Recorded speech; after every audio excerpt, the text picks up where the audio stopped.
Are you sure you killed them? What? You have the Soul Cube, just like in the carvings I've been researching. If I'm correct, that cube is our only chance to stop this. No time to explain now. You need to get to the caverns quickly. Take my PDA. It's right there on the desk. It's got security codes for the area, and my research logs on it. It'll help. I can't go with you. I need to finish my work here. Good luck.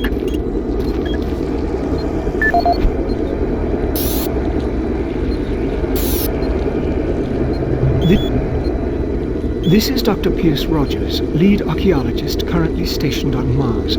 As the preliminary reports have suggested, we have made some amazing discoveries here on Mars.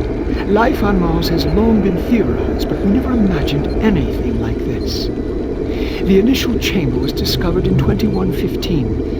It leads into what is now known as Site 1. Site 1 is the largest of the sites, and we are still actively working there.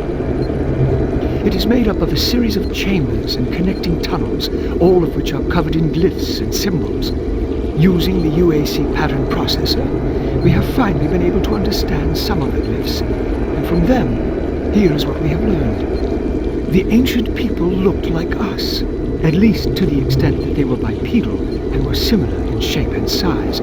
Their level of technology was astounding. For instance, the glyphs at each site were carved into the rock by some sort of machine, and each one is precisely cut from the stone. It far exceeds the precision of anything we can do. They had a social structure that seemed very aristocratic, with a lot of emphasis on social stature and structure. Site 2 is a much smaller set of chambers, mostly containing burial sites, temples, and various amounts of individual artifacts. This site has been photographed and cleared out, and all material is back on Earth for study and review. Site 3 produced our prize artifact, what we call the Soul Cube. If you have read or seen the other material, you probably know that this once grand civilization was attacked by some unknown force, and if we can believe what is written in stone, they sacrificed most of their society to drive the invaders back. There are additional reports filed on the Soul Cube with Central Administration. We also recovered several other device-type artifacts. They are not as ornate as the Soul Cube, but each appears unique. We are still learning how to interpret all the glyphs, and hopefully, once we have that completed, the science teams can provide more detailed information on their technology. Now, these are truly unique and special times for archaeologists. So you made it this far.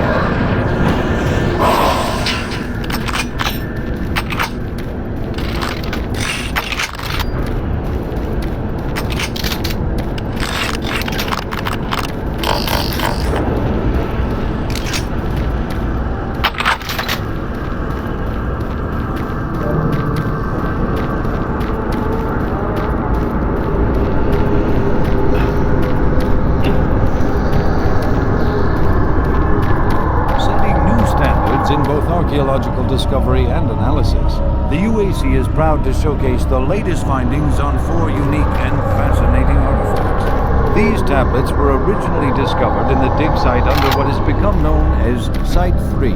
Subsequent examination of the surrounding area and carbon dating of the tablets brought UAC researchers to the conclusion that the tablets belonged to a civilization that existed millennia ago and were placed in a holy burial ground of some sort. Utilizing the best minds in linguistics and UAC proprietary pattern recognition software, the tablets were exhaustively examined. What we found was fantastic. The first tablet provided us with a wealth of scientific data, specifically detailing the mathematical concepts behind teleportation.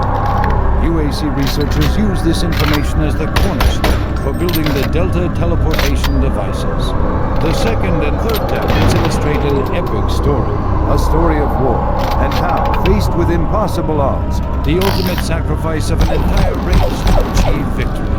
The fourth tablet details how the essence of each individual was captured and placed in the artifact we now refer to as the Soul Cube. This device was wielded by their mightiest warrior, and with it he banished the invading horde forever.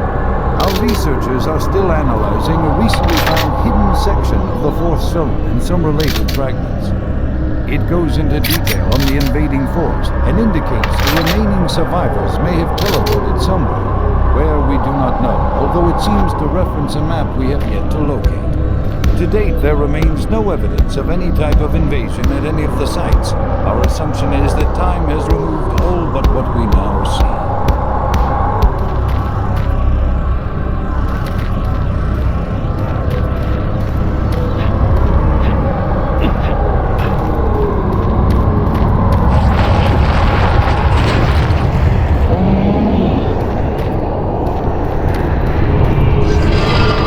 Complex stasis chambers.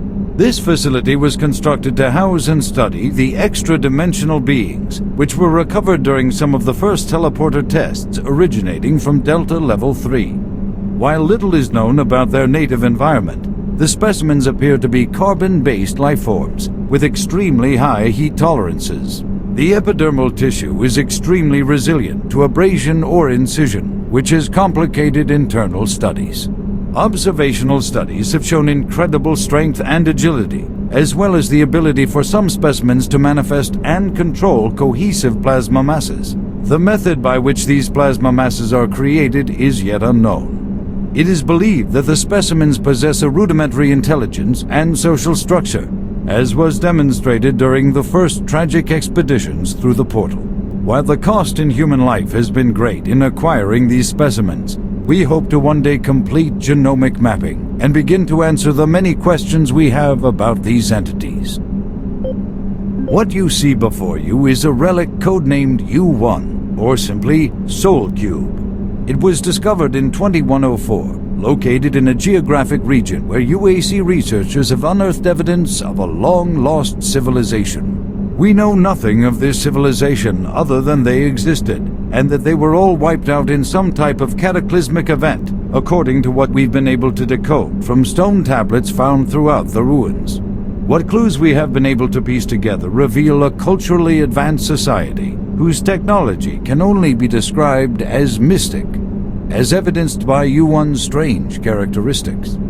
Efforts to further examine U1 have been futile. Mass spectrometer and radiation scanning methods have failed to provide reliable identification of the molecular makeup of this artifact. The object cannot be weighed, and in all tests we've been unable to determine its mass. All attempts to physically manipulate or open the artifact have been met with no success. We also have had no success in deciphering the symbols adorning U1. What we do know is that the thermographic readings are constant, unwavering temperature of 98.8 degrees Fahrenheit.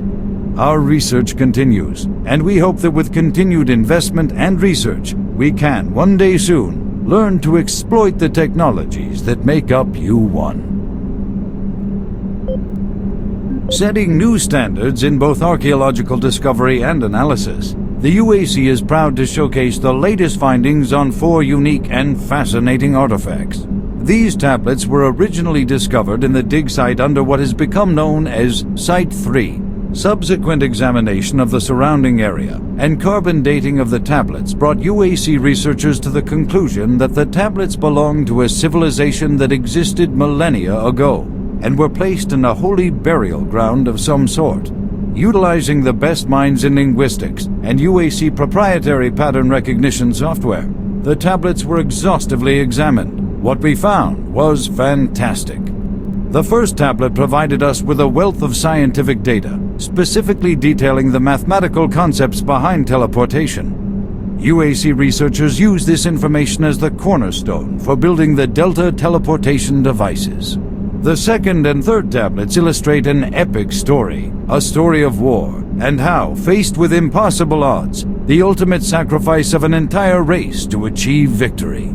The fourth tablet details how the essence of each individual was captured and placed in the artifact we now refer to as the Soul Cube. This device was wielded by their mightiest warrior, and with it he banished the invading horde forever.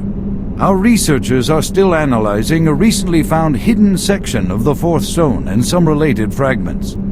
It goes into detail on the invading force and indicates the remaining survivors may have teleported somewhere, Where we do not know, although it seems to reference a map we have yet to locate. To date, there remains no evidence of any type of invasion at any of the sites. Our assumption is that time has removed all but what we now see.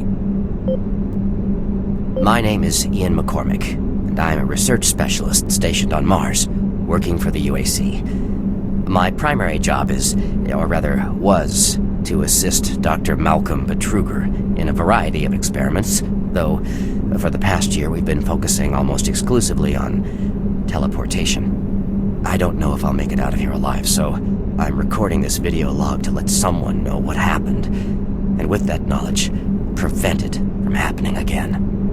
Initially, the teleportation experiments were amazing. We were creating a new science, and the prospects of it changing our way of life were, well, they were outstanding. I was proud to be associated with such an amazing project and someone as talented as Dr. Betruger.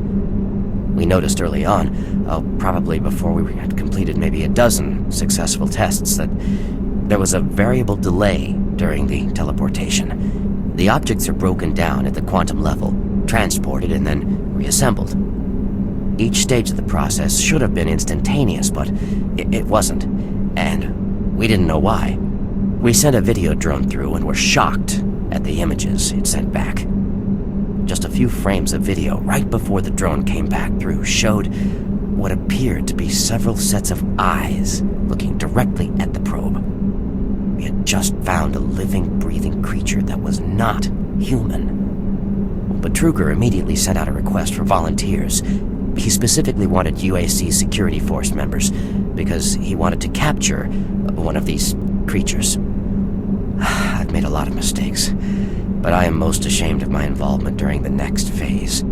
To get medical clearance to send human subjects through the device, I doctored up several of our reports to indicate that we had performed living tissue experiments.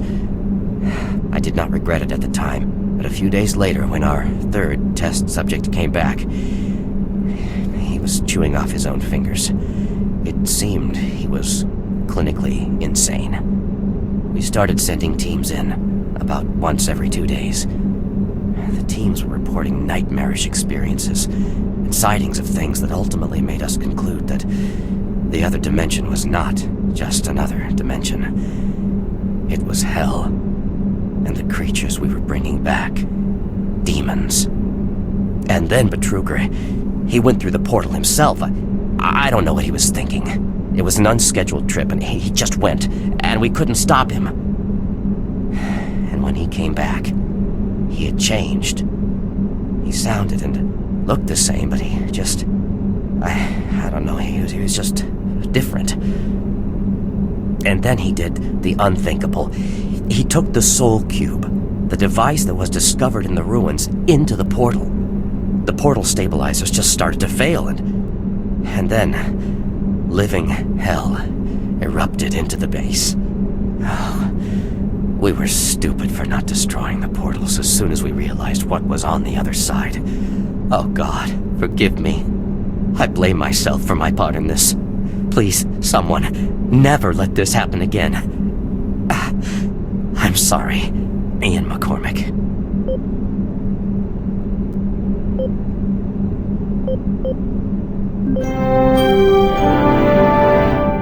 On behalf of the UAC, welcome to Mars City.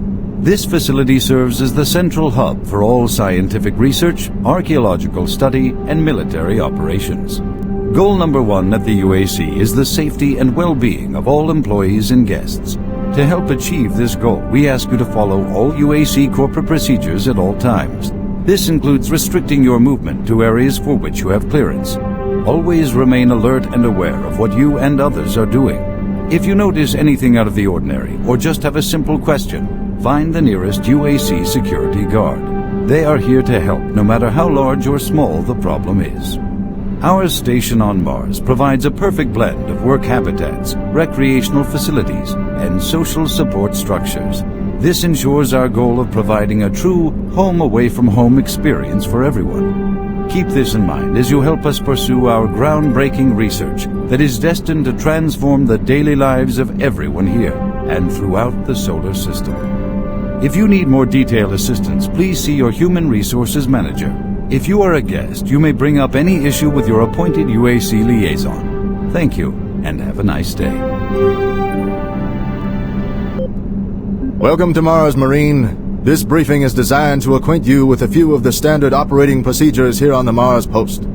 First and foremost, chain of command. All enlisted personnel are under the command of Master Sergeant Thomas Kelly. Sergeant Kelly will assign you to a security detail headed by a security chief. Please report to your security chief for all duty-related concerns. While on duty, please stay in your assigned patrol coverage area. All PCAs have been pre-designated to provide overlapping security and maximize efficiency. All personnel must have proper authorization in assigned areas. Be sure